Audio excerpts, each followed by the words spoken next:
10 সূরায় তারাবি পড়ার নিয়ম। 20 রাকাত তারাবির প্রথম 2 রাকাতের প্রথম রাকাতে সূরাতুল ফাতিহা পাঠ করার পর সূরাতুল ফিল মিলিয়ে পাঠ করবেন। দ্বিতীয় রাকাতে সূরাতুল ফাতিহা এবং সূরাতুল কুরাইশ 2 রাকাত শেষ।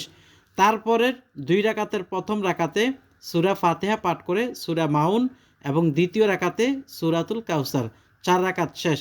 তারপরের 2 রাকাতের প্রথম রাকাতে সূরা ফাতিহা পাঠ করে সূরা কাফিরুন, দ্বিতীয় রাকাতে সূরা ফাতিহা পাঠ করে সূরা নাসর ইযা জাআ নাসরুল্লাহি ওয়াল ফাত, এই 8 রাকাত।